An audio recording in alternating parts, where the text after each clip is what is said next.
Hey, everybody, and welcome to True Crime Paranormal with this psychic sister. This is Katie Weaver, and I'm here for my Friday pop up show. Just me, myself, and I, and the voices in my head. I hope you guys are having a great Friday and a good kickoff to the week. It's been really quiet at my house today, and it's just been nice. Good opportunity to get things done. It feels like fall outside. Nothing to complain about. I also made a new shirt. I have to show it off, right? If you know, you know. Are you guys watching Yellowstone? Season three's been delayed. I am so afraid for season three because of the way season two ended. I won't spoiler it for you, or spoiler alert it. I won't spoil it for you, but oh my God. It's a hard show to watch, and then it's a hard show to not watch. So here I am, just watching and horror. So, if you watch Yellowstone, let me know. But yes, I had to have a Dutton Ranch Yellowstone shirt. I saw some about Beth that I thought were pretty freaking awesome, but this might be the start of a few. Who knows? Well, you guys, I want to say hi to Cranky, RJ, Chris. Welcome.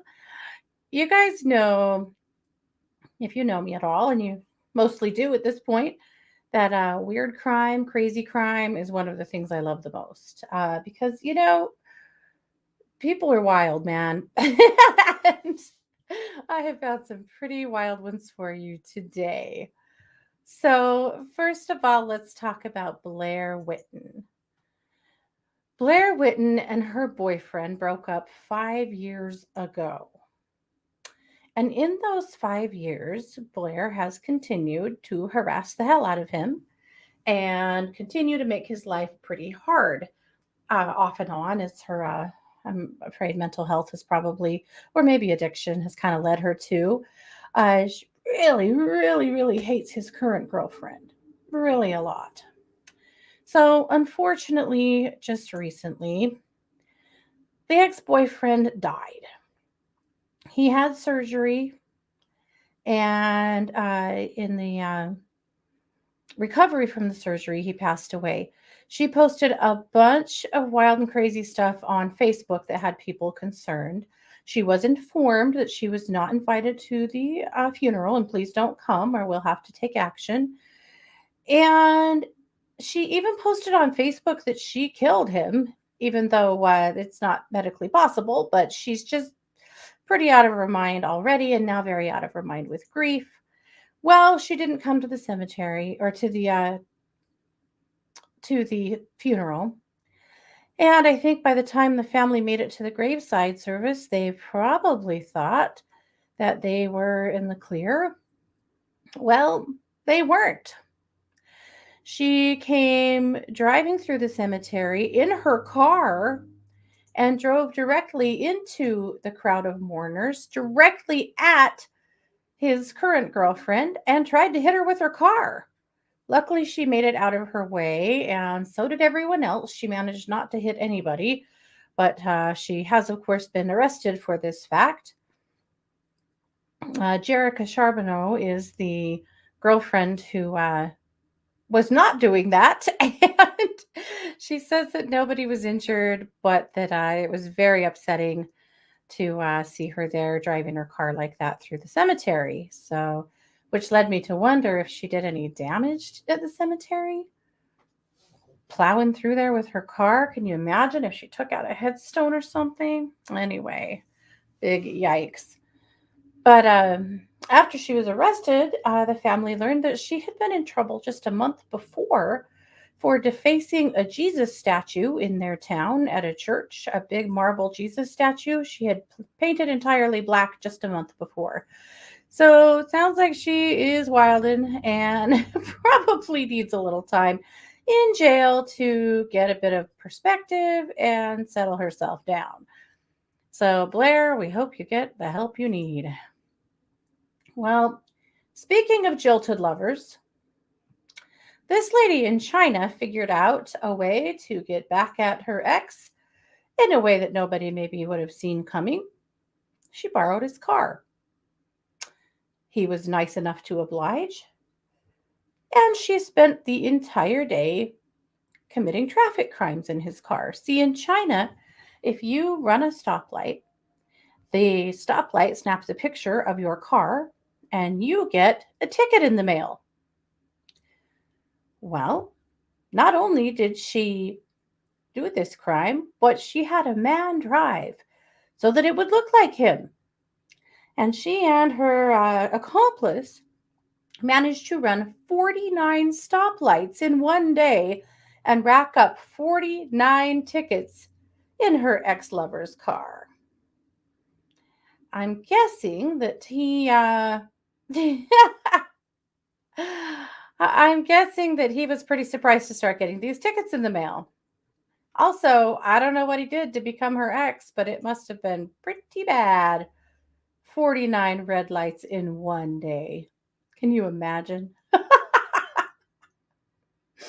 At the time, I have this image of them like laughing their heads off, getting revenge, having the time of their life. Then when the police came calling, I'm sure it wasn't quite so funny, but I still think it's kind of hilarious. But I'm glad it didn't happen to me. Can you imagine? I mean, even if those tickets were 49 bucks or were like $100 a piece, right? That's going to add up really fast. And they could be more. I don't know. The article did not say. Hopefully, he got out of paying them, however, since clearly he was actually not the person out on the joyride. But do not mess with her. Well, there is a guy, let's see, I want to get this right, in South Carolina who has really been acting up as of late. His name is Colby. And Colby, well, his name is Gary Colby, sorry. He has been in trouble for a few things. For one, he stole a mandolin from a neighbor and threw it out in a pasture. And they called the police, and he was reprimanded for his criminal behavior. Not really sure what that's about. But recently, his sister saw him ride his horse past her house and to their parents' house. Well, there were a couple of problems with this. First of all, Gary doesn't have a horse. Second of all, he's not allowed at their parents' house because of previous misdeeds and mischief. So she called the police. Well, the police got there and they were looking around and there was no horse. So they thought maybe he wasn't there. Maybe he kept on going, but they decided they probably better look into this since it sounds like there was some real family issues here. So they knocked on the door and no one answered. So they opened the door and unfortunately stepped directly into a pile of fresh horse manure in the living room.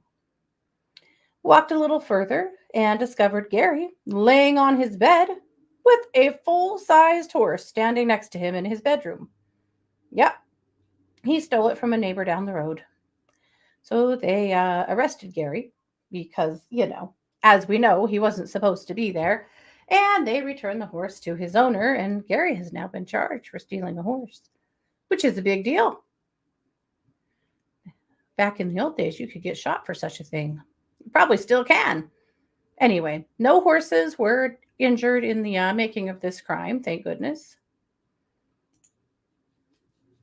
Okay. Now, these geniuses definitely should not have a gun. A 20-year-old man showed up at his friend's house and he put his gun on the coffee table, as you do. Well, his friend picked it up and was playing with it and discovered that the laser is pretty cool and started using this 9mm handgun and the laser around the room for the cat to play with. Right? Who wouldn't do that? And running the laser around, cats chasing it, and oh, damn, she accidentally shoots the gun. The cat's fine, don't worry. I know that's what you were worried about. The cat is fine. However, the owner of the gun, well, he's probably fine now. But at the time, no, he was shot through and through in the leg and had to go to the hospital bleeding profusely and had to have surgery. So, the moral of the story, and I'm sure no one knew this, and so it's just an honest mistake that we can all learn from, don't use a gun as a cat toy, and especially don't use a loaded gun as a cat toy. I know. Who knew? Apparently, everyone needed that warning. Can you imagine this? Oh, years ago, a Ricks College or a BYUI student here in Idaho or in Rexburg stole a bunch of guns from locals, like out of people's houses while they were at church. He was rifling through their stuff and stealing their guns. Well, he went to Salt Lake City to sell the guns. He had a deal with a gang down there that he was selling guns to. This wasn't his first run down there, but he shows up there with all of these guns. And as he's showing off with them, he accidentally shoots one of those guys in the butt and was real lucky to make it out alive and was very happy to see the police show up to get arrested so that those guys didn't kill him. Genius. Genius. I got to tell you. All right. Well, I did promise in my show description tonight a little bit of unlicensed surgery for you. Now, this happened last year, but it's still pretty an interesting story worth repeating. Two men in Fort Worth have been arrested for performing surgery without a license. Bob Lee Allen and Thomas Evans Gates apparently didn't know that you can't castrate someone if you don't have a license to do so, even if they want you to. Who knew? Who knew? Well, they didn't know. Now they know now. They also are self proclaimed cannibals, which makes this whole story a little bit more horrifying. But a friend of theirs wanted his balls gone. He wanted to be done with them. He had had enough. Apparently, he didn't want them anymore. So he asked these two geniuses to just do a minor surgery and cut them off. Why not? You've all heard of Rocky Mountain oysters, right? I don't know if that's where this goes. That's all I'm going to say. But they performed surgery on the kitchen table and they did remove his testicles and they did put them in the freezer. But then they had a problem. He wouldn't stop bleeding. I don't know. I know. Why? Why? You lop someone's testicles off and they won't stop bleeding? What's the problem? Well, they ended up deciding that it's possible he could bleed to death. So they loaded him up and they dropped him off at a local hospital. You know, they didn't want to have to go in and face the music about what they had done. But face the music they did indeed because he told the truth. And pretty soon the sheriff came knocking, wanting to know what the hell was going on around here. And they've both been arrested because, yet again, it turns out you cannot perform surgery on people without a license. They didn't know. All right. Well, one more. This one I don't know. I suspect this case might be born out of extreme poverty. So you guys help me decide. But this happened just last month at a Nevada dental clinic.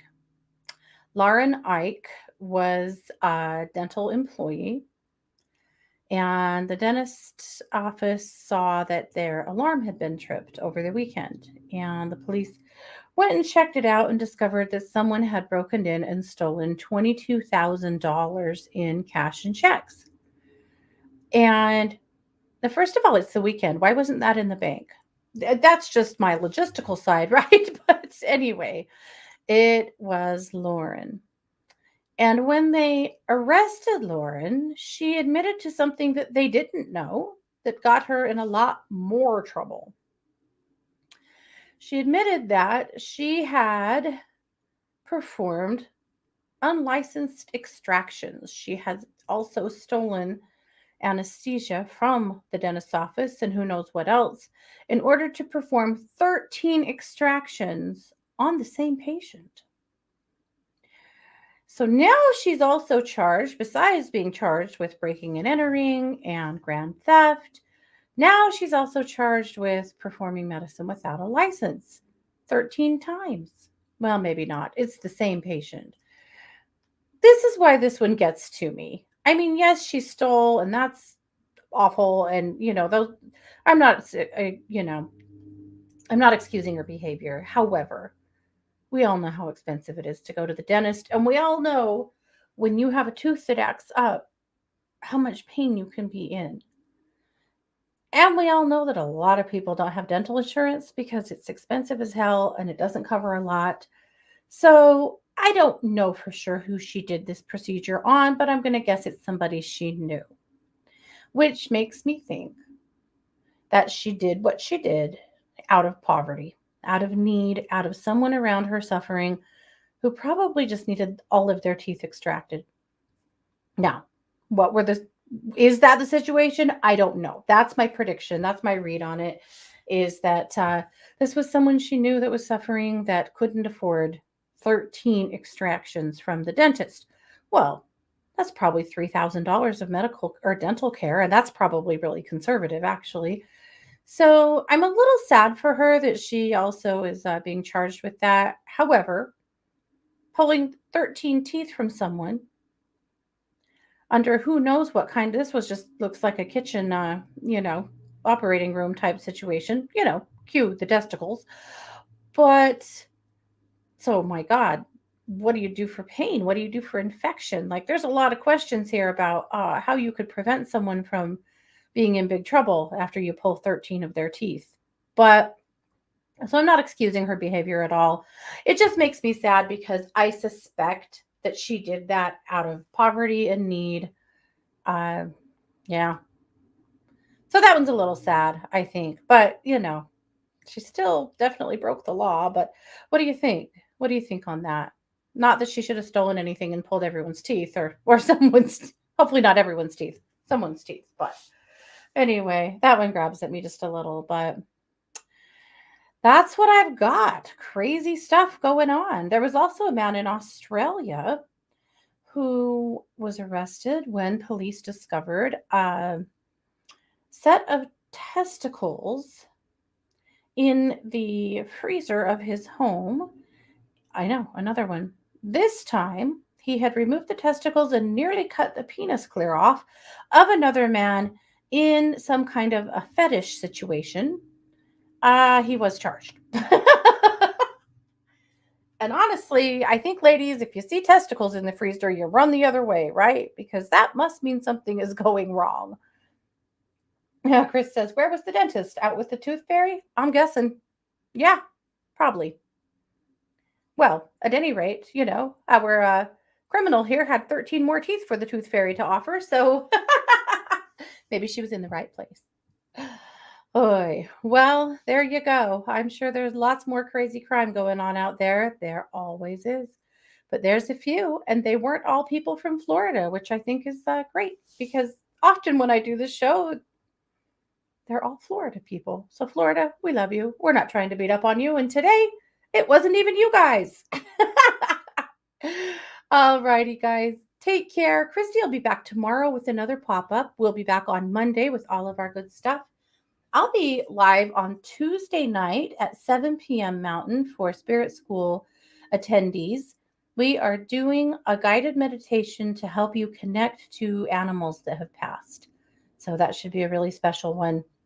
And then a week from Sunday, Christy will be back on Spirit School at 10 a.m. Mountain with her series of chakras. And this month we are on the throat chakra. So she's got a lot of really good information and years of knowledge to share about the throat. So much more good stuff to come. We're already working on our Patreon, you guys. If you're a patron, we have a treat for you. We are going to be comparing the man who kidnapped Elizabeth Smart and Chad Daybell and some of their beliefs and behaviors. You might be surprised how alike those two are. It's actually pretty shocking. So that'll be coming out on Patreon this weekend. But we have a really wild case for you next week in our group case, too. So all kinds of big stuff happening. It always is. But thanks for being here. Again, Christy will be back tomorrow. You guys have a great night and an even better weekend. And please, please, please Take good care of yourselves. This has been yet another production of True Crime Paranormal with the Psychic Sisters. Take care.